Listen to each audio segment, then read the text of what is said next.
Sí, sí. E.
Okay. Can I have a nice cup? Yeah. We should get going now. Yeah, I think it's okay.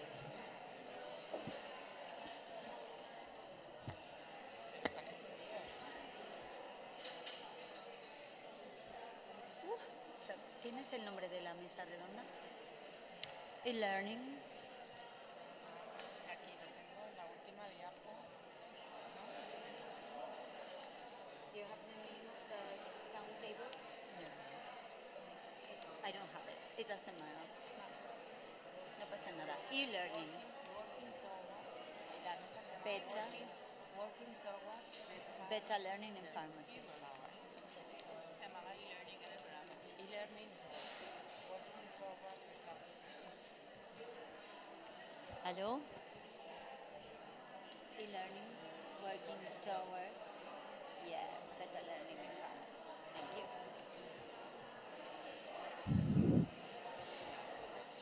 Sí, sí. Hello? Hello? Good morning, everyone. First of all, I wanted to thank you for being here, trying to, collaborate or share our expectations about learning, new learning strategies. I would also like to thank people who is connected online and streaming.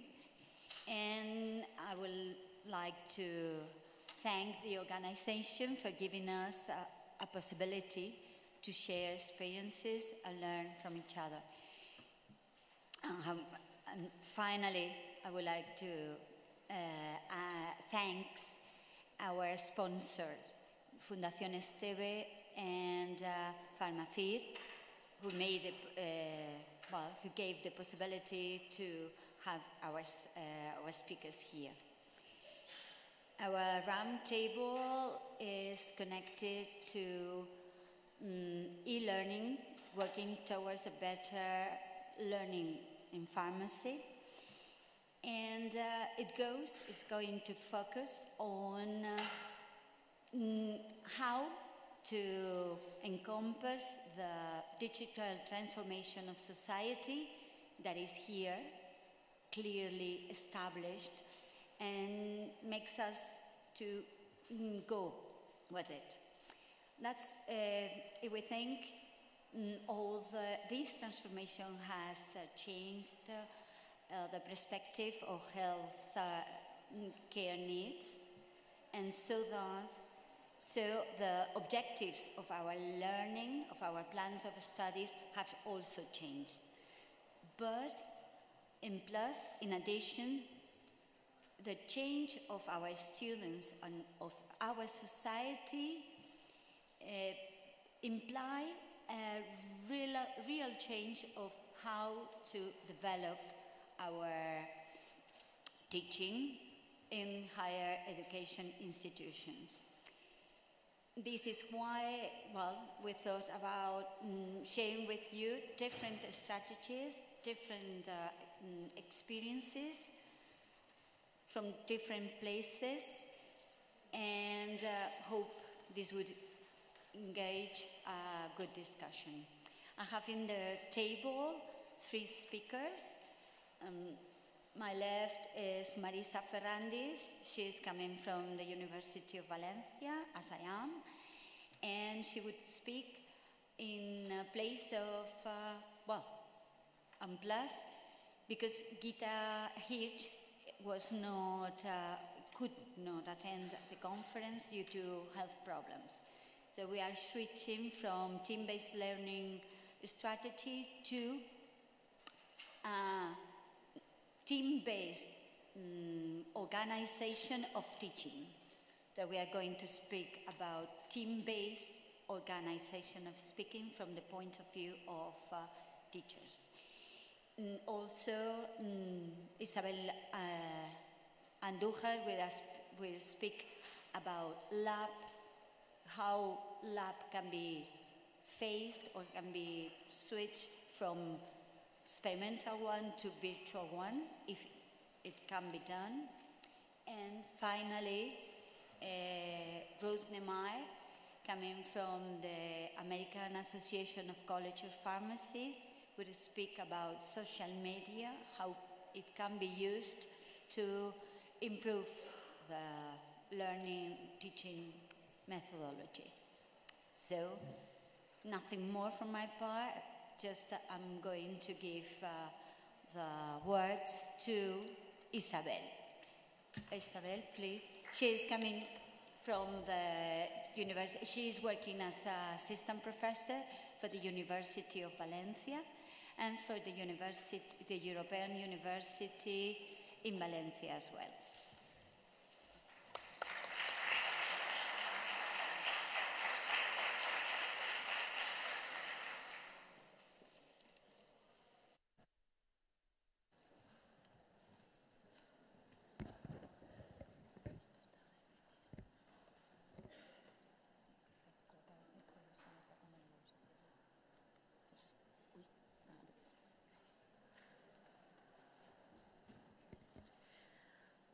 Okay, before starting, I want to thank the organizers of the table for giving me the opportunity to present the results from the study that we are carrying out in the European University in Valencia. As everyone here, I imagine, is aware of, ICTs applied to education, applied to learning, are gaining a leading role, and their use is basically intended to increase the involvement of the student in the learning process. Having the students as constructors of their own knowledge and allowing teachers to be capacitators in this process. This would be like the basis of what's called the constructivism theory, which tries to promote this active and meaningful learning of the students through strategies that change from mere memorization of concepts to the understanding of concepts as the way to learn. The idea is for us teachers to give the students activities which are able to challenge their knowledge, to be an affordable challenge for them, so that they start learning in an area of knowledge which is, they call it the proximal area of knowledge, which would be like the distance between what they're able to do on their own and what they could be doing if they had the help of the teacher or the help of another more capable student. To make things short, the idea is that the more implicated a student is in a certain activity that implies learning, the more and the better that they are going to learn. Landing this a little bit in what our study is about, which is the laboratory sessions, traditional laboratory experimental sessions are essential for these students to motivate them in the study of the subjects, and also for them to acquire the necessary contents for not only their academic life, like they're going to be evaluated in this, but also for what's going to be in the future their professional experience, their professional practice. There is no doubt that we need these traditional laboratory sessions, especially in the basic science teaching. But nowadays, these new lab simulation systems are starting to be very in vogue, not only as a complement for the traditional sessions, but sometimes even as an alternative. These virtual labs usually are free of charge. They can be found over the internet. They're interactive platforms that allow the student to learn at their own rhythm. And they provide many advantages. For example, like we can list several of them, they allow for this creativity and autonomous learning of the student. Autonomous learning doesn't necessarily mean individual learning, because these platforms allow a virtual environment in which they can also work in teams. So it's not just them on their own in front of a computer, but we can also design activities to be done in a group manner. They also give them the possibility to repeat experiments as many times as they would need, which is something different from the traditional lab. It's also a less economic effort for the faculty. Obviously, we don't need a lab, we don't need any type of material, any type of infrastructure, everything is in the computer. Here, we don't have time to go into each of these web pages, but if you're interested, these are examples of web pages that give teachers resources, virtual resources for these labs. We have them for, I mean, you can find examples of virtual sessions for many different types of courses. And if we compare the characteristics of virtual and traditional labs, the pros and the cons that they may have, traditional labs are going to help the student be closer to what the real life of a scientist is. But this implies that in real life we have errors in the lab that are sometimes going to make it more difficult to understand certain concepts, which in the case of virtual labs are not there because there is no experimental error. So whatever we tell them is going to happen is actually going to happen. We don't have to later go and say, okay, this didn't occur the way we expected because this and that, in that reason. So in a didactic way, maybe it's easier for them to understand a concept if they see exactly what they are expecting to see than if we have to later on give reasons why they didn't see what they were supposed to see. Traditional labs also offer the opportunity of the students to learn how to work in teams and being effective in the time they are using in this work, because usually traditional labs, you have 1 hour, 2 hours, 4 hours, you have a fixed time for the lab, and whatever they have to do in that time. They have no second opportunities, which is, it's good because they have to learn to work in teams, they have to learn to optimize resources, to optimize time, but the good thing of the virtual labs is that they have a higher flexibility in this sense. So we can see both of them have many pros and many cons. Now, bringing this to what our study is about, the aim of this study is really to, because all of this information we know we can find in the literature, but we wanted to know exactly what did the students think about doing either traditional or virtual labs or both. We were interested in finding out the students' perspective about these sessions. And we did this in basic science subjects of health degrees. Now, I know this Congress is about faculties of pharmacies, but the European University in Valencia doesn't have the degree in pharmacy. It does have other health science degrees, such as physiotherapy, dentistry, and nursing. And we believe the results we are obtaining in this pilot study can be useful also for pharmacy, because many of the subjects, especially the basic science subjects, are common in all of these degrees. So any result can actually be extrapolated. So in this case, the results I am presenting come from a pool of 129 students from our dentistry degree. We are an international university, so we have students from over 20 countries. In this case, these 129 students were mainly from Italy. We also have French, German, and Spanish students, a great number of them. Some from the UK and some from Morocco. And we have other students from other countries. Obviously, all of the students participating in this study signed an informed consent. And the way this study was designed is that we are doing in this pilot study a quantitative analysis through the use of questionnaires. So we give them a battery of questions, which are closed questions that they can evaluate with the Likert scale being 1 very low, 5 very high, so they are very easy to give points to each of the answers. And all of the students received both types of practical sessions, traditional and virtual sessions. And sometimes we even try to have the same session or a very similar session, doing it virtually and traditionally. Now, the things we were looking for, the questions we were asking in the questionnaire had to do with general information about the students. For example, what was the previous knowledge they had on general health sciences, on the specific subject in which they were doing the pilot study. I forgot to say, but it's done in biochemistry and microbiology. The results from this study come from those two subjects. So what was their previous knowledge about biology, about biochemistry, microbiology? Did they have previous experience in the lab?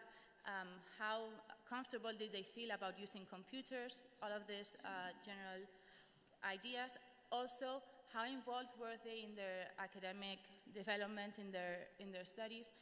And how motivated were they about those two subjects in particular?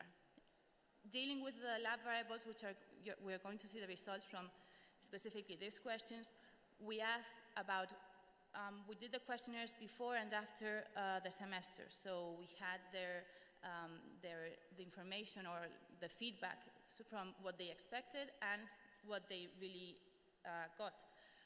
And we were interested in knowing about how did they assess our practical sessions, if they were satisfied with the practical sessions they were receiving, if they believed it increased the motivation to study that subject or not, if it also helped increase their academic performance. Now, again, this is the perception of the student. We haven't included yet the actual academic performance of the student. So this is what they think. And we also asked directly, what do you prefer? So the results show that students are clearly more satisfied when they do traditional lab sessions than when they do virtual lab sessions. This is true whether we analyze the pool of students as a whole or we divide between men and women. For the positive assessment of the sessions, we gave them 5 adjectives, 5 positive adjectives: interesting, useful, fun, easy, and curious, so they could qualify the practical session, and again, using the Likert scale. Okay, so we gave them the adjectives, and they had to, between 1 and 5, how much do you agree with this adjective about the practical session? Let me show you the results in the bar graphs because I think they are more visual. Again, they assessed more positively traditional sessions than virtual sessions. They also believed their performance improved in the subject if they were doing traditional laboratory sessions, and they were more motivated when doing traditional lab sessions. So, when directly asked about their preference, this image speaks for its own. Around 75% of the students either preferred only doing traditional laboratory sessions or preferably traditional laboratory sessions. There was around 15% who would rather do 50-50, and the smallest percentage preferred the virtual sessions. So the conclusions of the study are evident. Students of this degree in this situation prefer traditional lab sessions. Now, these results, what tell us is that it's very important to maintain a considerable number of this type of practices in these degrees. We were actually surprised with the result because we expected that the students would prefer virtual lab sessions because they are more used to these virtual environments, but probably because the age of the students, in a sense, they've been born with tablets in their hands, cell phones in their hands. They spend the whole day with this virtual environments around them. So probably what we consider something more innovative, which is virtual, for them the innovation is doing something traditional. So maybe that's why what we expected was totally the opposite of what the end result was. And also something that was very important for us is that these students, especially in these subjects analyzed, they feel that those subjects are very far away from what or there's a very big distance in what they are studying, or they want to be dentists. So they don't understand why they have to study microbiology. So their initial motivation for basic subjects is very low. But when they are doing these traditional practical sessions, their motivation to study this type of subjects increases. So this is another good point about increasing or at least maintaining the traditional practices. Future perspectives of this pilot study, we are already extending the sample of students to other subjects in dentistry, to other degrees we have. We also want to include in the assessment of the questionnaires their actual performance in the lab sessions. And all of this study is something very quantitative because it's all based in the Likert scale. And for us, like for me, who I'm more based as a scientist, I understand better quantitative analysis than qualitative analysis. But it's also important to personally interview the students to get more of a qualitative feeling of what words are they using to define what they feel about the practical session. So we also want to include this qualitative analysis. And well, I didn't want to finish this presentation without giving credit to all of these wonderful teachers who are working very, very hard in doing all of this very hard job, because we have to design the practical sessions, we have to analyze all of the results. So thank you to Isabel, Juanjo, Lorena, Alida, Nikla, and Gonzalo for their hard work. So, thank you for your attention.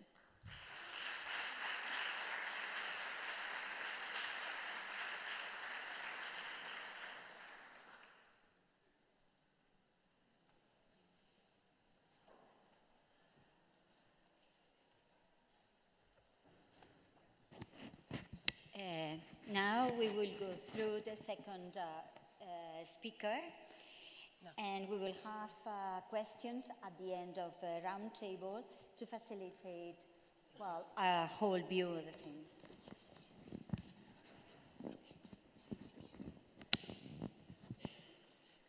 Good morning, everyone.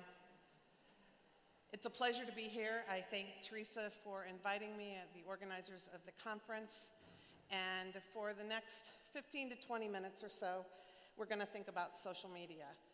Now, 15 or 20 minutes is not very long to think about social media. I could actually talk about it all day and have you talk about it all day, but we'll stick to about 20 minutes.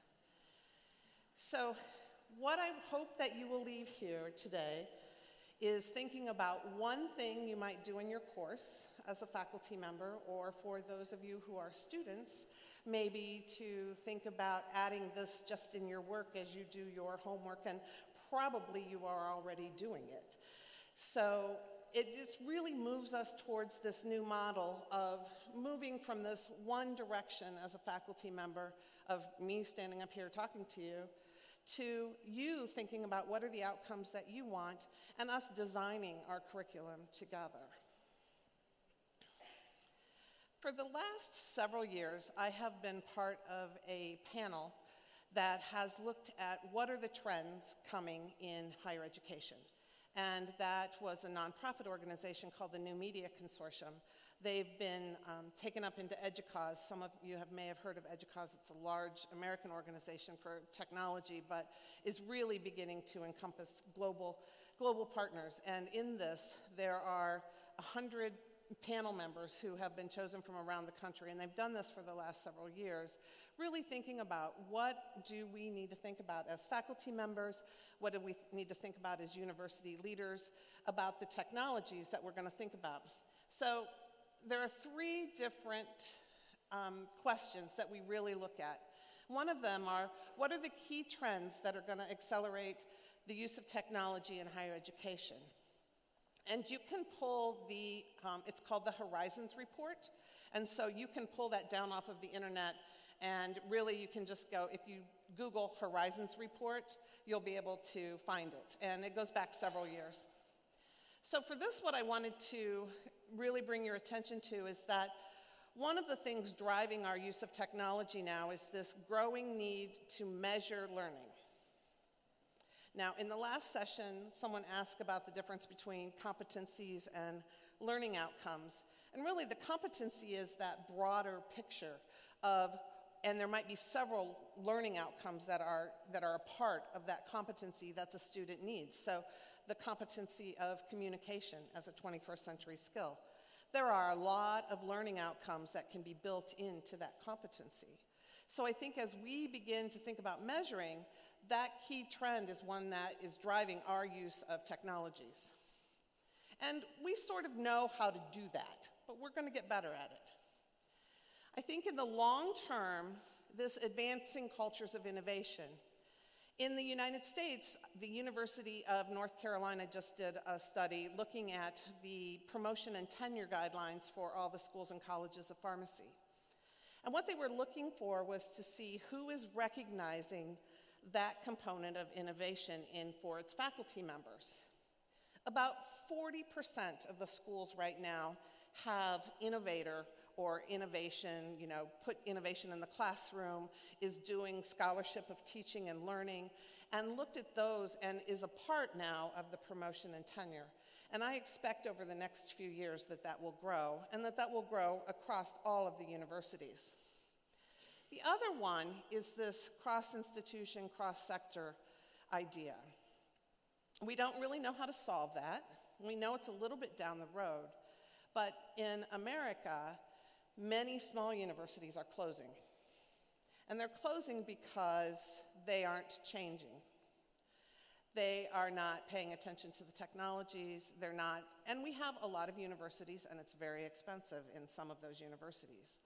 And so we're going to have to begin to think differently about our universities. And so the technology will help universities be able to work across each other, to be able to partner together. And I have an example of a study later where that was actually, where social media was actually used to help do that. The second one are the technologies, the significant technologies impeding, or the significant ideas impeding getting to the things we want. Improving digital literacy, we kind of know how to do that. And I would say, actually, that in your study, maybe if you break it out by age, that you might find that those who are a bit younger actually might have preferred the virtual, and those who are older might have still wanted the more technical. I don't know, but it's a thought, because I bet in 5 years it will look very different. So you did speak of that, but I think that's some of it, and age does have to do with that. The thing I really wanted to bring your attention to is this rethinking the roles of the educator. We call this a wicked challenge, which is we don't know how to solve it. We can imagine what the new roles of the educator are. We think that it's that circle that I showed you at the first, where we're all thinking about what our outcomes should be. It's not just me standing up here talking to you. But we don't really know what that looks like, but we can create it, and we need to do that. So, and then this last one is really, what are the important developments in technology for higher education? The analytics technologies gets back to that first that we talked about, that we are very interested in documenting the learning. The adaptive learning technologies, those are coming around in various and sundry and different ways. They're a little further ahead. And how many of you have smartphones? If you're not all raising your hands, I wouldn't, except for me, I lost mine the other day, but we all have smartphones. So we live in the age of augmented reality. We are augmented because none of us can remember the phone number of well, maybe we can remember our mother's phone number, but we can't remember anyone else's. We are augmented by that. I was telling Teresa a story this morning that 20 years ago, when I was getting my EDD, they called me Google Girl.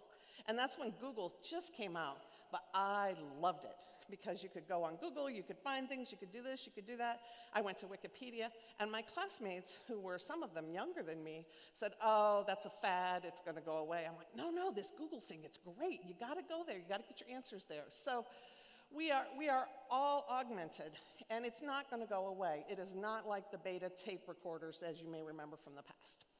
And then mixed reality. So some of you who have iPhone 10s can actually do the augmented reality now, and there are students in high schools and in colleges who are using their augmented reality phone to turn all of the students who are around them into zombies. You can, if you are out looking in Salamanca, if you have the iPhone, you can probably see different versions of the restaurants, and you'll be able to look online and see reviews, and they'll be right there in front of you. And then this cartoon, I love this cartoon. If you can't read it in the back, it says, psst, how do you turn this thing on? So these are just some statistics for you to consider as you think about the students who we are going to have coming forward.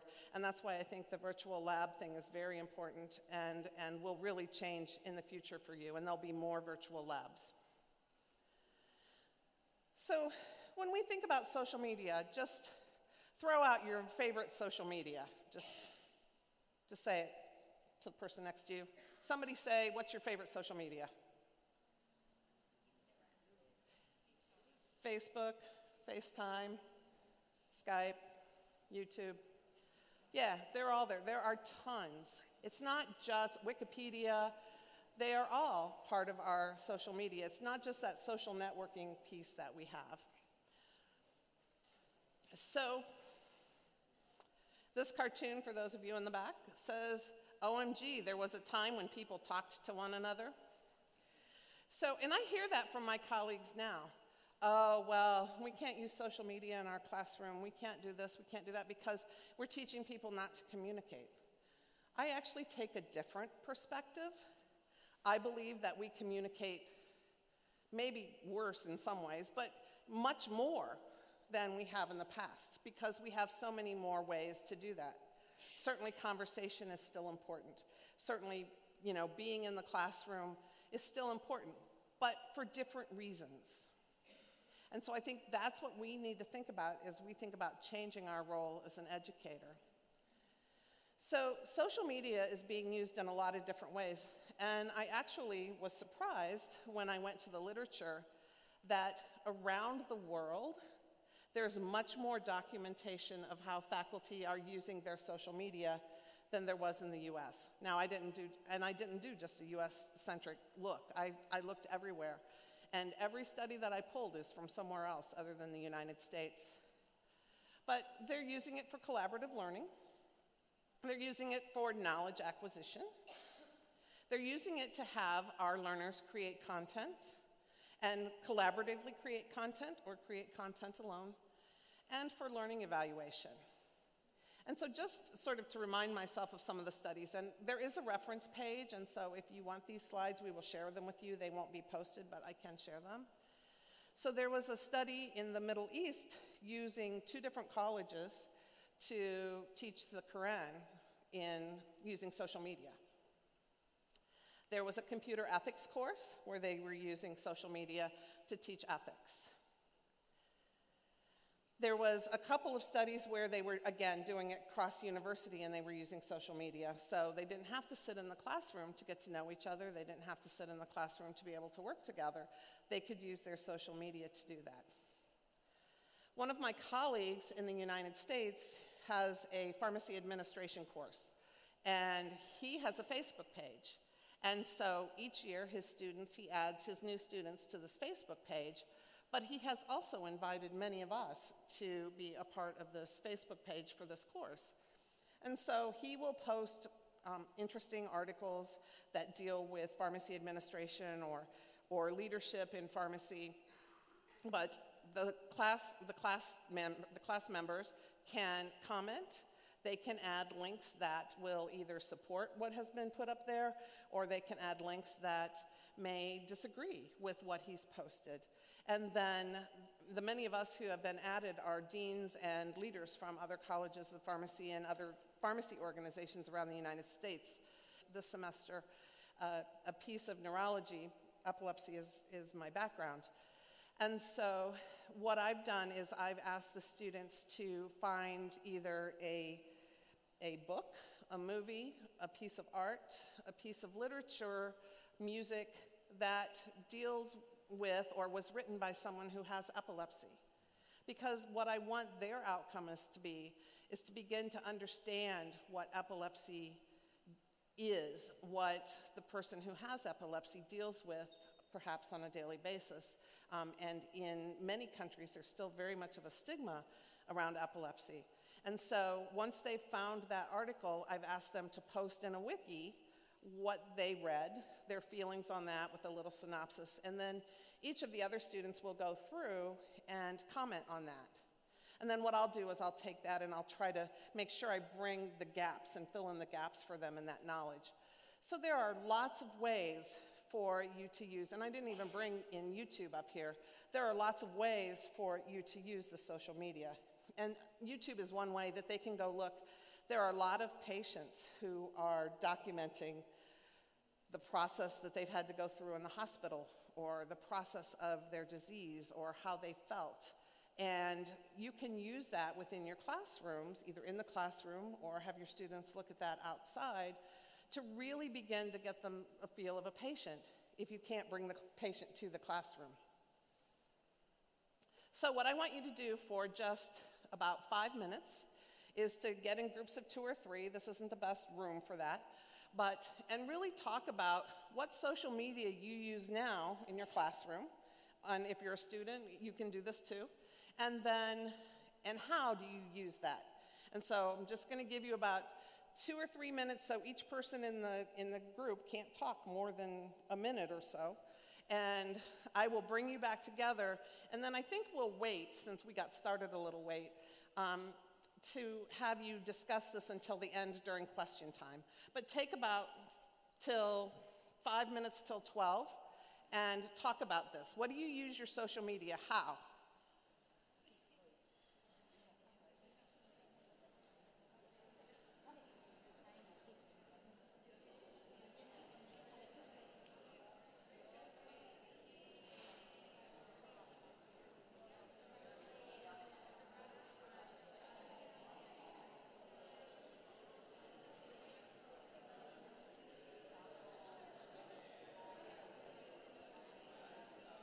I'll be careful.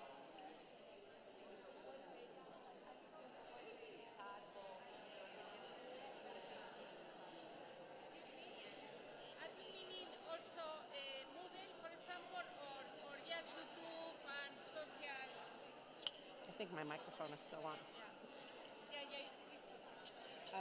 Anything. So.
Okay, if I can bring you all back together. There was some really good conversation going on there about social media and how you use it and how you can use it and take it back to your classrooms. The other thing I like to do is be exemplary of that second part, that yellow part where it's not just me standing up here talking the whole time. So I like to always fit that in, even if it is a kind of a stage sort of thing. So how do we rethink the role of the educator? How many of you have thought about it?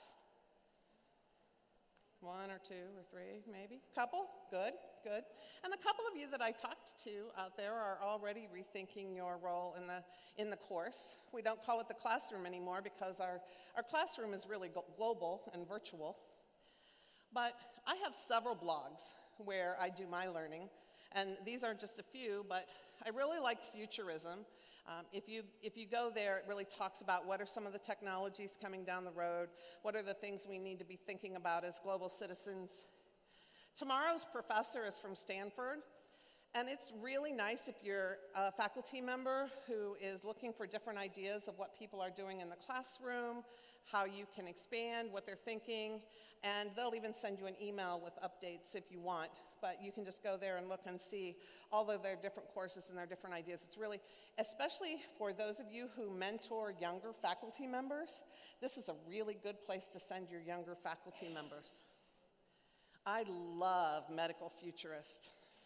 There are things on there about what are the pharmacy technologies that are going to be coming down the road, like the things that just, you know, that you can put on your skin and you'll be able to use it and we'll be able to facilitate drugs that way. It talks about a lot of the new inventions. It's really very, very cool. I don't get to go there enough. And then the next big future, which is kind of the similar things, kind of those kind of blogs. And there are some other blogs that I like to go to and look at also. So what I want you to do for the next just like 2 minutes is to turn to your neighbor again, and what blogs do you like to use, and share those with each other as you think about what is our new role for faculty. Give you a couple minutes.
Okay, in the interest of time, I think I'll pull you back.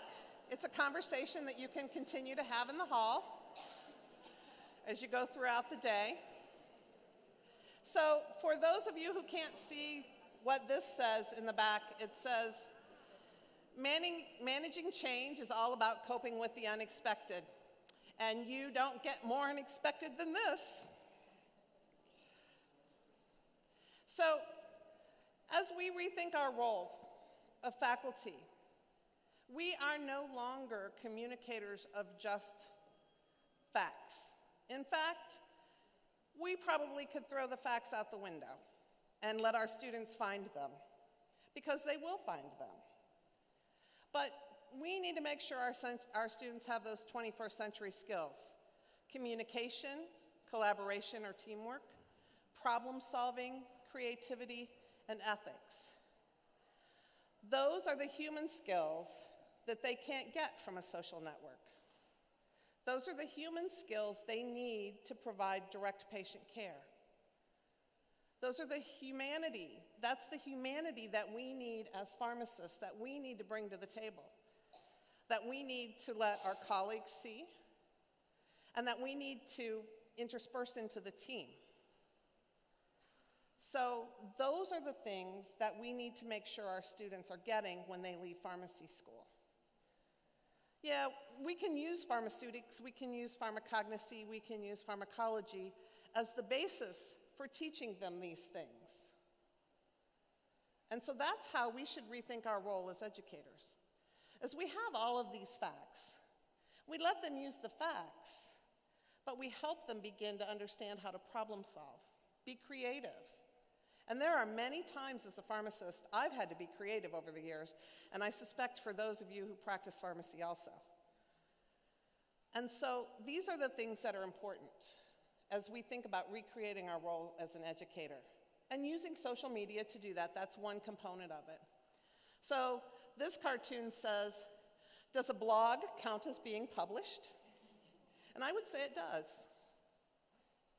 And so finally, these are the references. And I'll turn it over to our next colleague. We're going to answer questions at the end.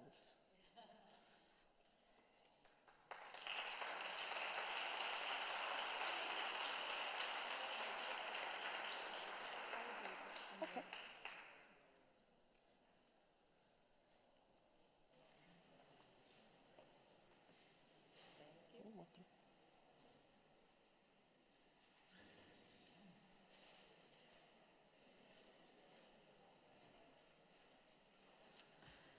Good morning. I go to introduce you the Spanish Inter-University Teaching Innovation Network in Pharmacology as a sample of a teacher's network in a subject of pharmacy degree, and to discuss if it could be a good tool to improve learning, a common space to improve learning. Changes in pharmacology teaching has been introduced in the last year, as well as in any other subjects. They include not only changes in the curriculum, but also in the way teaching is delivered in order to facilitate learning. The evolution in the way of giving the class is very important. The class should be interactive and facilitate student participation in the learning process. The old blackboards have been replaced by more modern. The slides have given way to the PowerPoint, and also our students no longer came to our classes with pen and paper, but also they came with the computer, the tablet, etc. It's a big change. In this context, we think that building materials for innovative education and their implementation in our subjects, pharmacology or any other one, is a task that has been prioritized in many different Spanish universities. But always the teachers, I think that we have the same problem and the same dilemmas. We think many times, I have always successfully taught this way. Why I have to change? I need more training. I don't have enough time. I need to teach using the textbook, or the thing that is very common in our health science degrees, I need to teach to the test. Another problem is that I don't have enough resources, or I might lose the control of the class. There are some of the problems that I think that are common to all the teachers. So we think that a teacher-university network could be a useful way to create a common space for sharing not only teaching material, but also how to use it. We have to share the experiences and the research results obtained on different aspects of teaching innovation. We know that there are problem-based learning, virtual and multidisciplinary activities, peer assessment, simulated practical sessions that have been implemented in many different universities. But therefore, we think that collaboration between teachers on a global scale could be a good strategy, an effective strategy to optimize the necessary change to improve learning. By this reason, in May-June 2015, our university established a new program to promote the formation of a teachers' network overall in innovation, in teaching innovation. In those times, a group of professors, of teachers of pharmacology from the Faculty of Pharmacy of our university, the University of Valencia, who had been working in innovation projects for a long time, launched a project, and led by Professor Loles Iborra, we decided to present a proposal to this new program.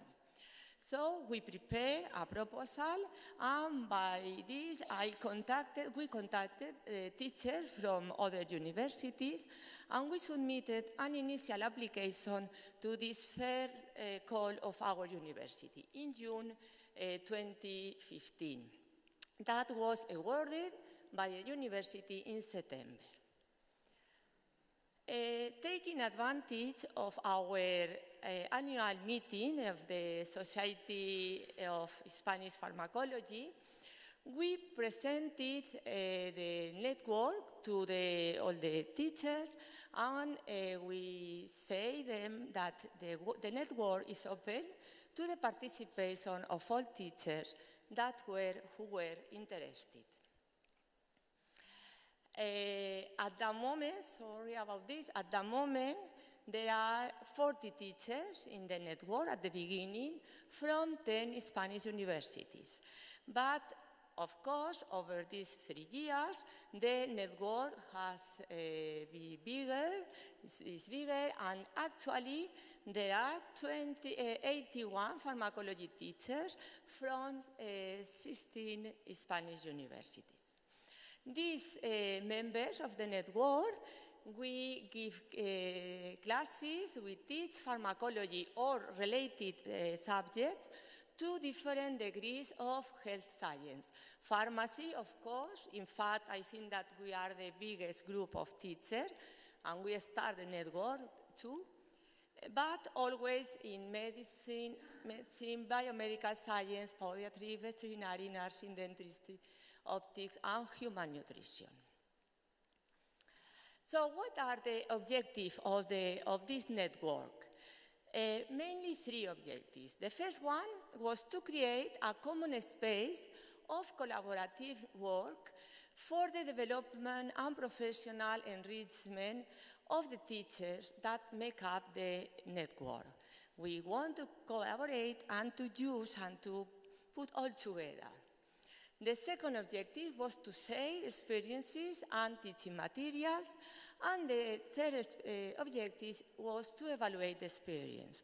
Of course, we think that always that we do anything in teaching things, we have to evaluate and to apply system to determine the contribution of this teaching innovation to improve the results in university education.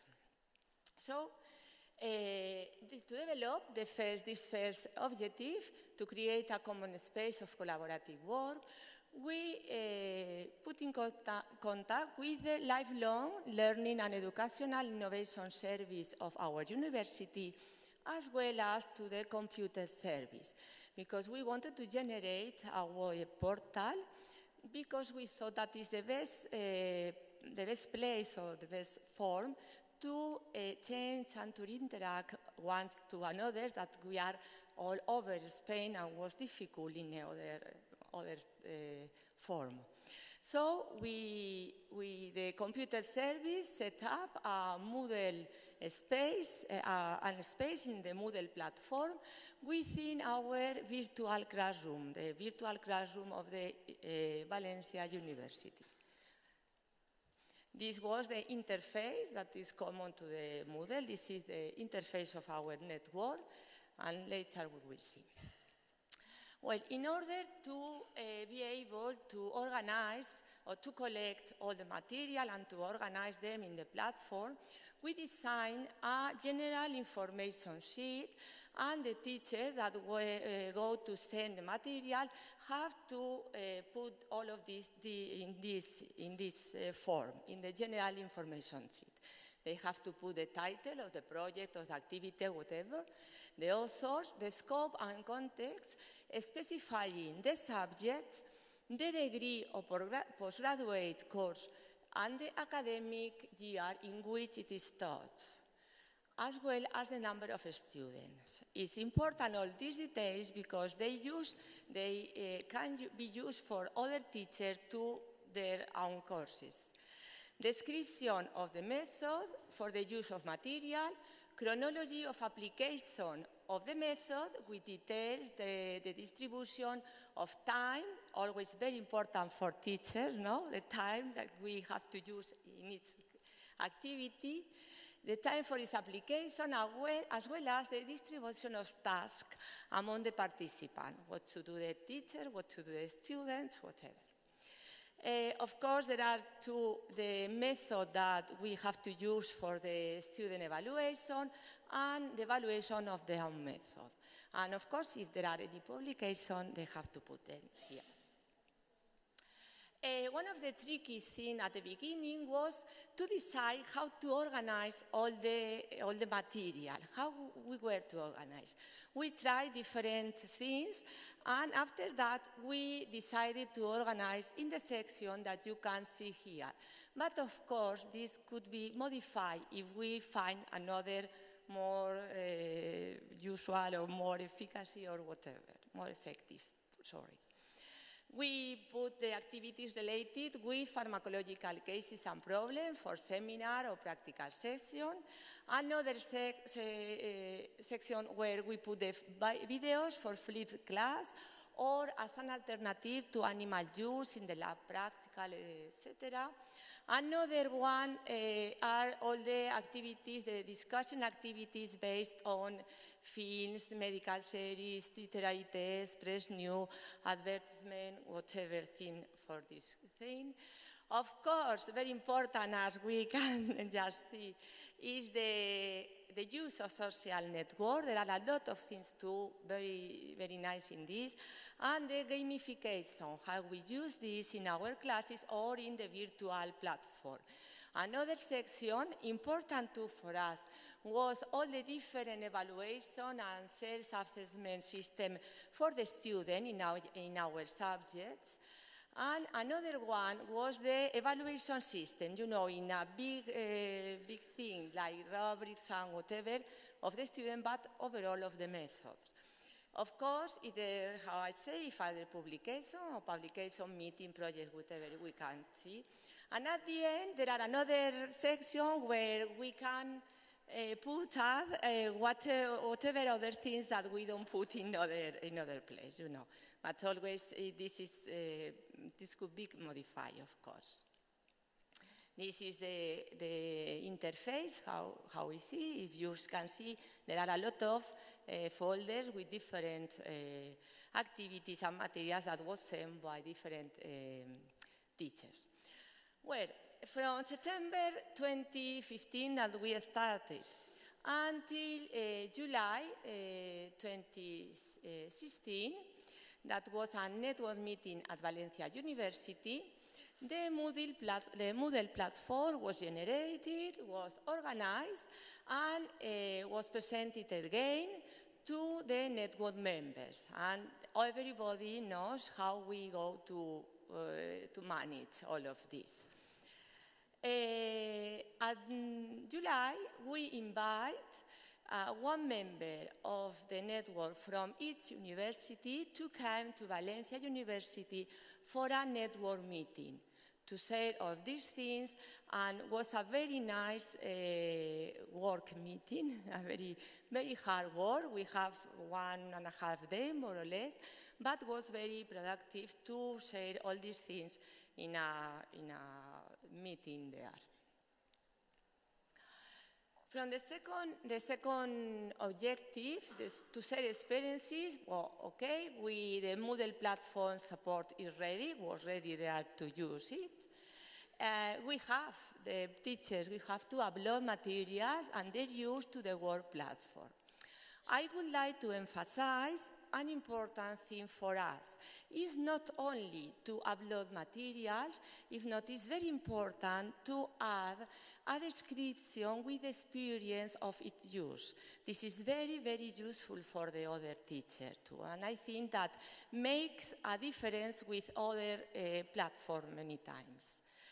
Well, when we have all of this, the teacher, we have to use these other materials that have sent by other teachers to our students and to our subjects.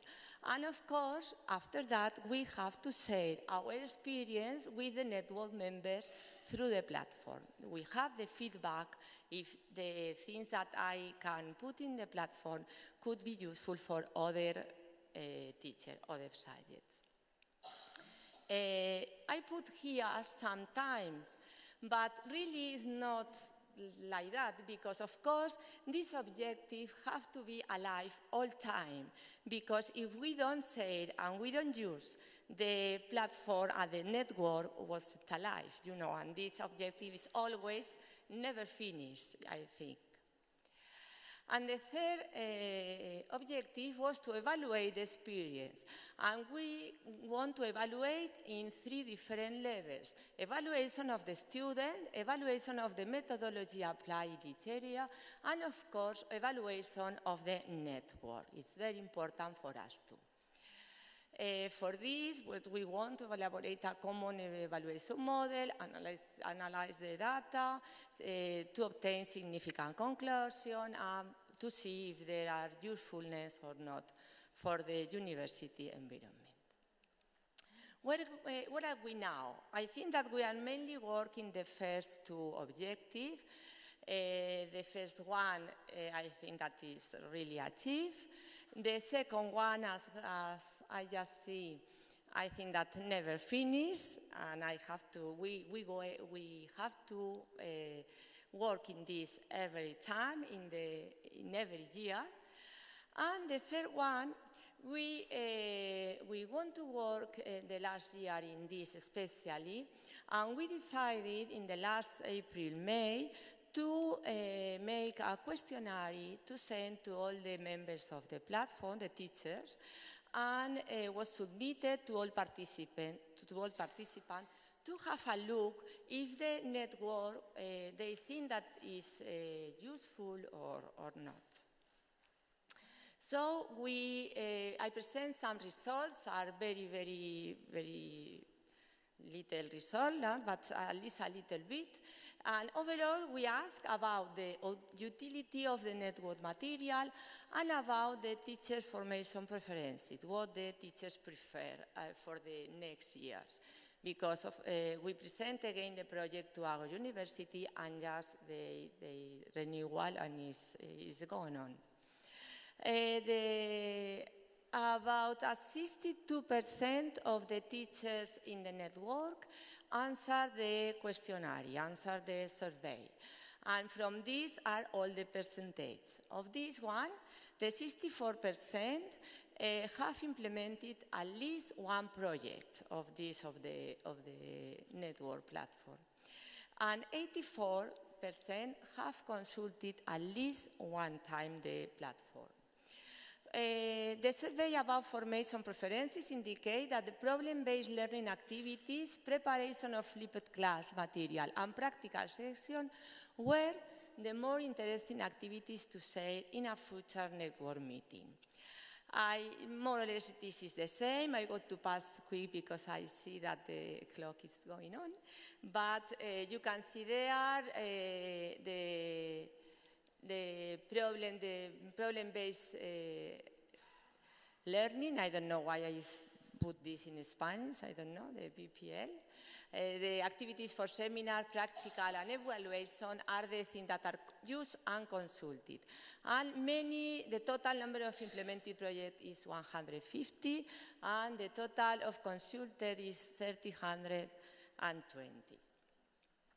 I go to pass this because it's just a summary, and I think that is not necessary because we are with this time. This is the number of projects in each of the things, and just to say that we have a meeting every year, and in June 2017 was in Barcelona in our meeting, and in this year was again in Valencia in a special meeting for the network. And just to comment with you some of the weaknesses that we find in our project, more or less is previsible. It's economic and time constraint. We depend on the university's computer service. We don't have administrative support. You can imagine how many times of dedication is this. It takes a lot of dedication overall at the beginning when we start all the project. It's a lot of time consuming. And another of the problem many times is how to dynamize the network, because every of us are very busy and always it's difficult to find time. We think that strategies have to be found to optimize the network that do not take much time for the teachers. Could be working teams, could be dedicate 1 hour a month to viewing and sharing resources in the platform, we call network hour, or could be to do more network meeting, but this is a problem with the economic subject. Send a notice to the email every time someone sends that we do this, but not every time, if not sometimes we send a mail. And of course, we have some strengths. We think that our main strength is the human resource. We have in the network a great group of teachers of pharmacology with an extensive experience in teaching and in teaching innovation, and with a big desire and willingness to share their experience. This is very important. Everybody wants to share, and nobody takes account that this is my material, or this is, everybody is able to share it. And of course, in the network meetings, the work is very important, but of course it's important because we have the online platform, and we can work along the year through the platform. Just to finish, I thank you for your attention, and of course, to finish the table, we wanted to thank especially our sponsor, the Fundación Dr. Antonio Esteve, and Farmacia, that would be possible to this table and this information. Thank you very much.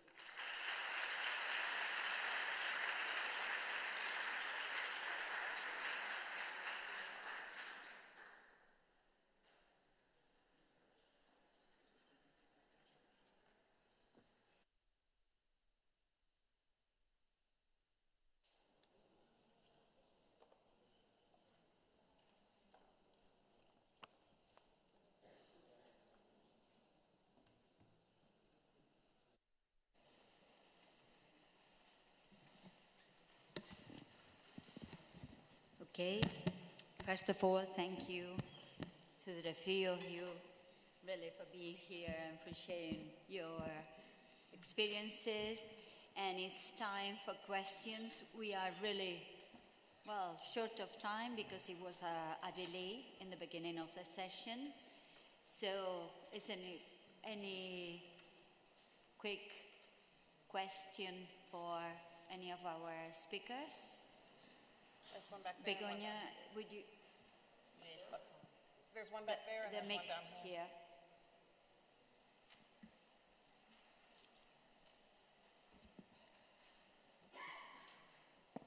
Thank you. Good morning. The question is to Marisa. I ask if the subject, if the platform is focused just on pharmacology subject or also to other subjects? It's a pharmacology subject overall, but of course in the pharmacology department we give other subjects related with pharmacology. For example, the pharmaceutical care, you have also materials? Yes, sometimes yes, because we give one part of this subject so at maybe our other university. areas can be accepted in that platform, because we are from pharmaceutical technology also interested in Could be. the same Could be. If you want, we can share the material or go into the platform, Okay. of course. We Yes. can apply. Or you can Thank send you. a mail and we can put it. Thank you. Okay. There's one back there. Up There's here. a couple All back right. there. Upstairs. A derecha, izquierda, donde quieras. Thank you. My name is Mariana Lande and I'm from the University of Santiago. And my question is also for Marisa, maybe because it's the last one, so it's fresh. I would like to ask how is the Moodle platform organized? Because we have also Moodle in Santiago, but it's a very, in a very close way. We have our students, teachers of those people, and to apply for a new person, you have to call the administration, you have to, I want to include this person, and this is not useful for a platform to share material between different universities. Yes. So, for this reason, I say that we have to put in contact with the computer service of our university because we ask them a special space with this interface to share with the other teachers. It was difficult at the beginning because, of course, that was a project that was awarded for the university. They have to help us, of course, but it was difficult because we have to write to every member and to send the special password and to go inside. At the beginning it was complicated. Now when they have their own password, yeah, I can say that. The password is no problem because they can go there and put. And the thing that we have done is that they put the material in this part that is like task. And when they put there, we,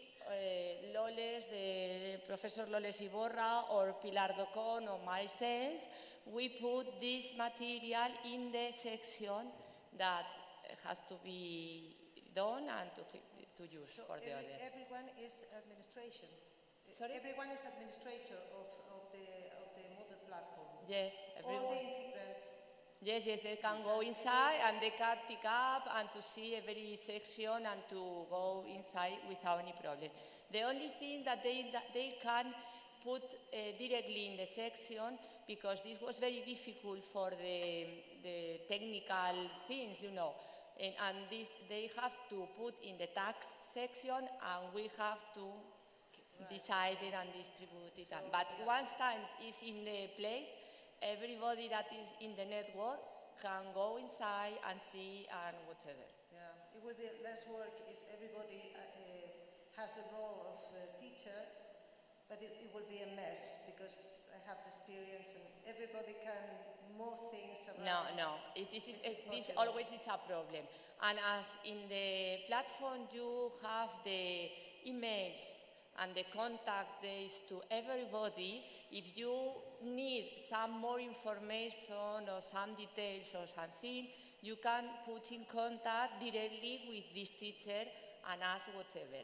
But the platform is not this possibility because it could be a mess if somebody can move and can put on and take on, and it would be a... It's a great idea. We were talking yesterday about this experience in pharmaceutical technology. We haven't done it yet. We will try. Thank you. Thank you.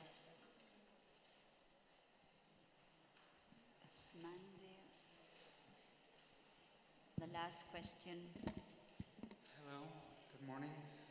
My name is Angelo. I'm from Porto Polytechnic School of Health. I have questions for the colleague from Universidad Europea for the American colleges, the pharmacy. I'm very sorry I cannot read your names from here, even though I'm wearing my glasses. Isabel. For Universidad Europea, Isabel.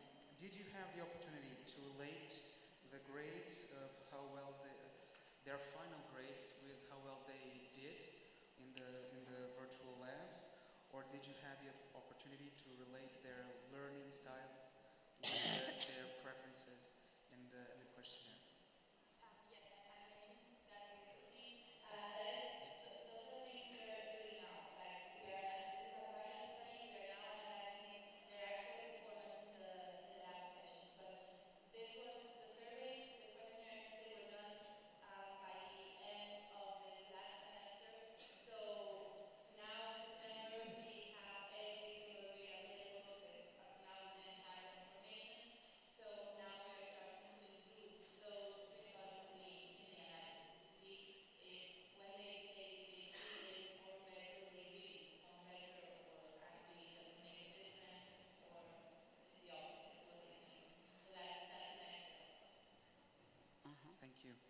And for our American colleague, I'm always very cautious when using social media in class, and I wanted to ask you about your experience and your expertise in how do, especially in this era of fake news and fake facts, and how to deal with this tremendous amount of erroneous concepts and the intrusive comments and the general lack of etiquette when replying in social media, and how is this an obstacle for the implementation during a classroom?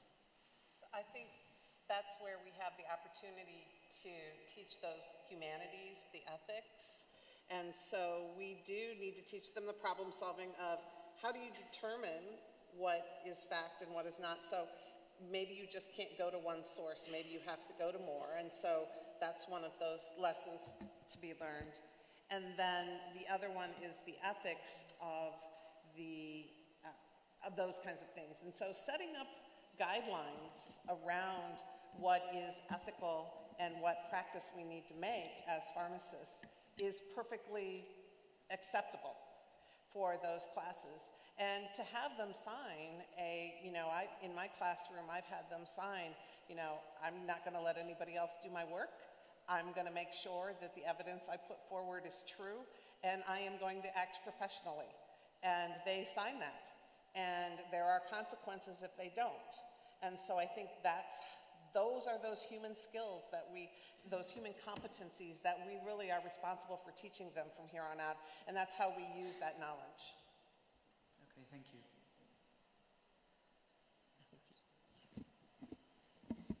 Thank you very much for your contributions.